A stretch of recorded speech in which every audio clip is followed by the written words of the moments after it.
This is the Regular Pastor Podcast, a podcast devoted to regular pastors and regular churches. My name is Landon Coleman. I'm the regular pastor here at Emmanuel Baptist Church in Odessa, Texas. Welcome to Season 5 of the Regular Pastor Podcast. In Season 5, I'm talking about books and ideas and how books and the ideas you find in books relate to the day-to-day, grinded out, joyful, but often difficult ministry of regular pastors. The book that I want to talk about today is titled Crisis of Confidence.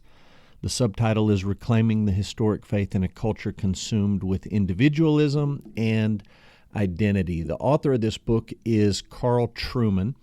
The book is published by Crossway in 2024. It's 192 pages in a hardback format. The last 12 are index and endnotes, and so this is about a 180-page book. There is an introductory chapter.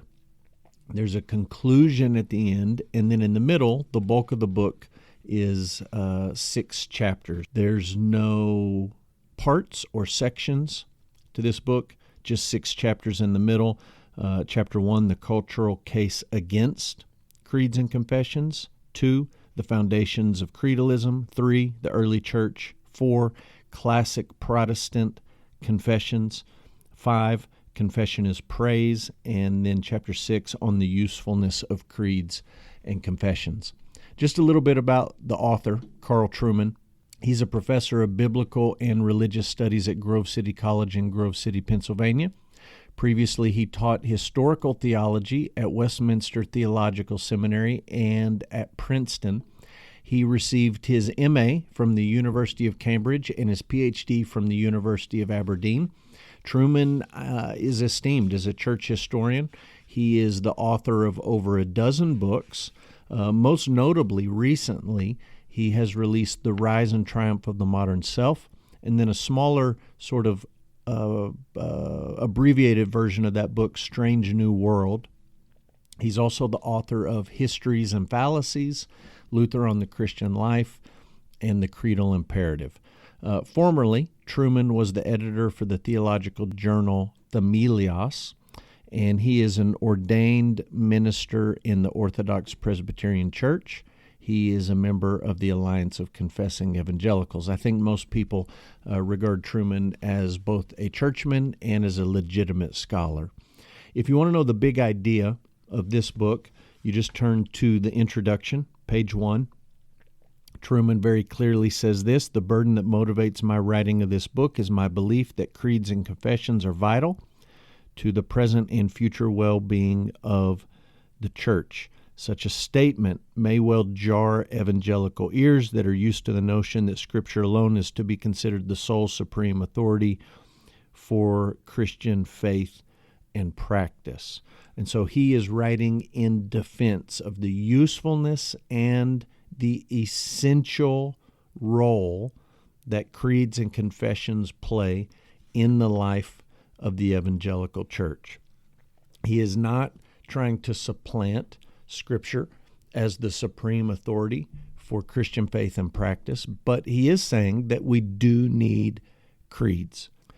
Let me share with you a couple of important ideas from this book. One is right towards the beginning, about page 4.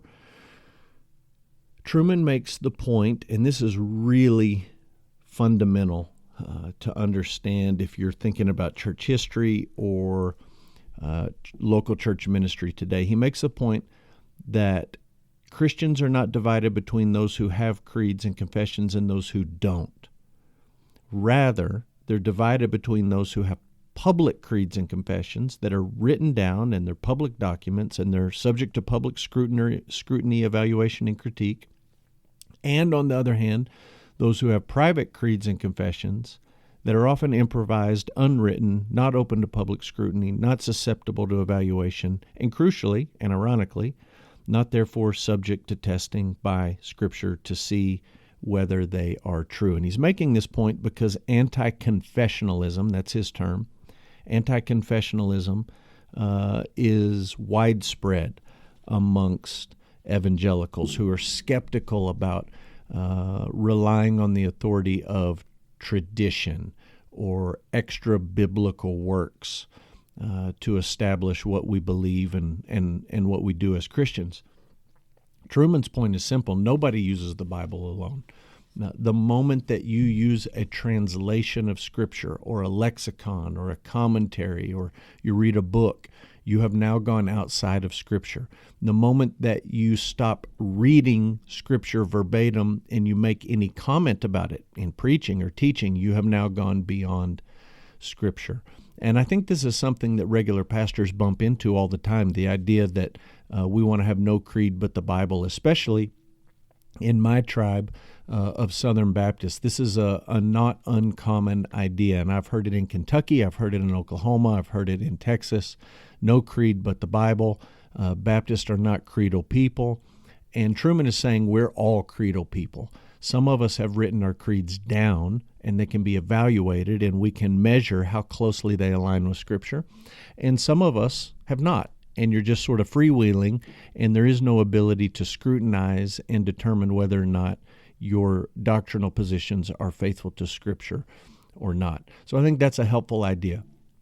No one really operates without creeds or confessions, as much as some people try to say that they do. Another really, really helpful idea from this book you find about in the middle, page 48 and 49. And Trueman is just talking about the fact that some folks are obsessed with not getting their theology from dead white men.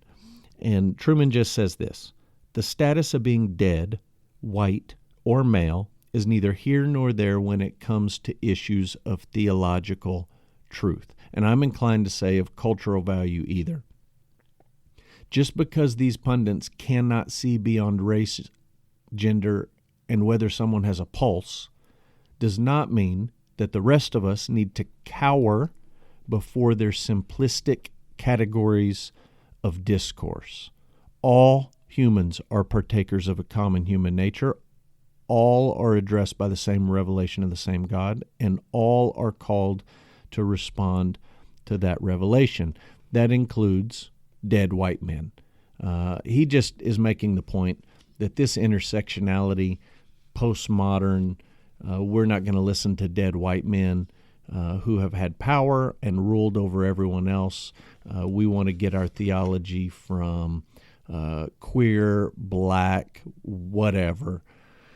He's just saying this is ridiculous, and the color of a person's skin and the era in which they live shouldn't really have any bearing on whether or not those individuals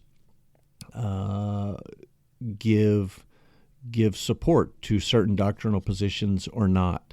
And specifically, he's talking about the men, most of them dead white men, who wrote the confessions that are being addressed in this book, specifically like the Westminster Confession and other Reformation statements of faith. So he's just saying, don't worry about this. Don't cower before the people who suggest that you can't get your theology from a dead white guy.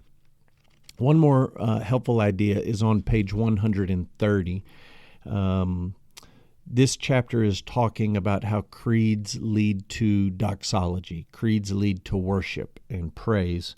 And I think there's a helpful statement or a helpful idea here. He says, if the standard level of what is done in a worship service is set at that which the newest, least informed Christian can understand, we are doomed to remain forever in spiritual infancy.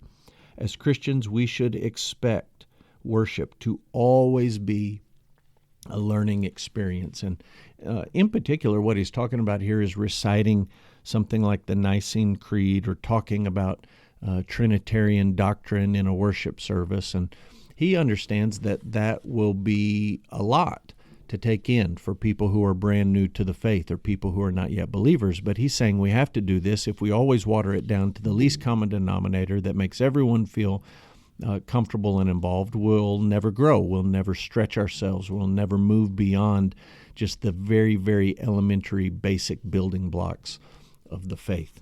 If I had to share with you my favorite quote from the book, I actually pulled this from the preface at the beginning. He talks about old creeds versus the new creed. And he just points out something that I think is a helpful category to understand. He says Christianity involves a creed, a code, and a cult. The creed sets out the beliefs of the church, beliefs about God, creation, human beings, sin, redemption, consummation. It describes reality.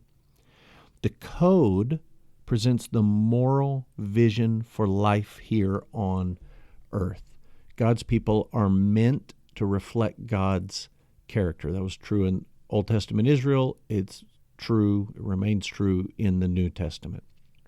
Third, the cult is the way in which Christians are to worship the God described in the creed and whose character is reflected in the code. The three are all intimately connected and grounded in the reality of God, and all are non-negotiable. No church and no Christian merely has a creed or a code or a cult. All three are inseparable facets of the one Christian faith. I think that's just a helpful idea to understand. Some churches are going to be more formal and official and forthcoming in what their creed is or what their code is or what their cult is. Others, extreme forms of low church Christianity, are going to be less formal when it comes to a creed or a code or a cult, what they believe, how they live, and how they worship. But every manifestation of Christianity has all of these three components: a creed, a code, and a cult. What's the ministry takeaway of this book? Well, I'm reading Trueman, who's a Presbyterian, as a Baptist, and I'm thankful for his willingness to include the Baptist Confession of 1689, which is a revision of the Westminster Confession. There are minor changes there to baptism and polity, and this is not a major contribution from a unique sense or a creative sense, but it is proof that Baptists do have a confessional heritage, and I am thankful that Trueman included this as an example of confessionalism in Protestant churches or in evangelical churches. The reality is that Baptists do need confessions. We need to understand why they were written. We need the guardrails that they provide in terms of theology. We need the wisdom of the past. We certainly don't need to try to rediscover everything new in each generation. And I think that we need to keep writing creeds and confessions and keep revising them with caution, not in an unhinged way, but in a cautionary way. And this would lead me to the one critique I have of this book, and there may be just some fundamental differences between Trueman being a Presbyterian and me being in a Baptist, specifically a Southern Baptist context. But in the appendix, Trueman talks about whether or not we should revise creeds and supplement the creeds. And his conclusion is that supplementation is often the lazy option. He feels like we have most everything we need after 2,000 years of church history in the creeds that have been written. I would slightly disagree with that. Simply from the fact that vocabulary changes, new ideas pop up in the world and in the church, and I think from time to time it is important to write new statements that clarify what we believe and why we believe it. These can be new original statements and confessions, or they could be revisions. I think about the Chicago statement and the Danvers statement and the Nashville statement. I think they all make important contributions to what we believe as Protestant Christians, as evangelical Christians, as Reformed Christians.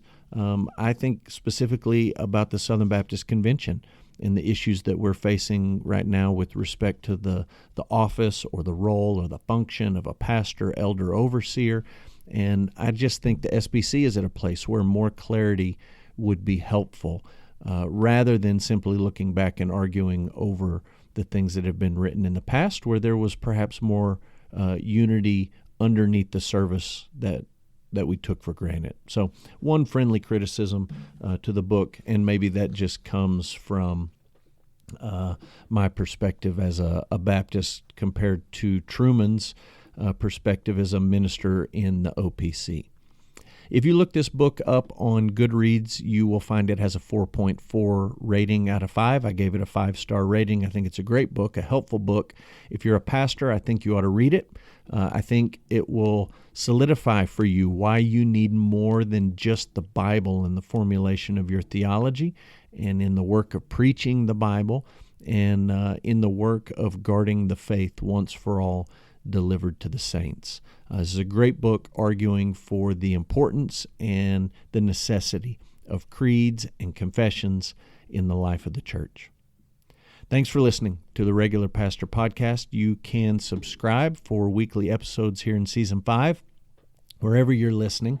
Thank you for leaving us a good rating, A+, 5 stars, whatever would be top-notch rating. Leave that for us on the platform that you're using. You can follow me at regularpastor.com, and you can find me on Goodreads by searching for Landon Coleman. If you have a book recommendation you'd like me to read and review here on the podcast, let me know. Landon at emmanuelodessa.com. Until next week, this is the Regular Pastor, out.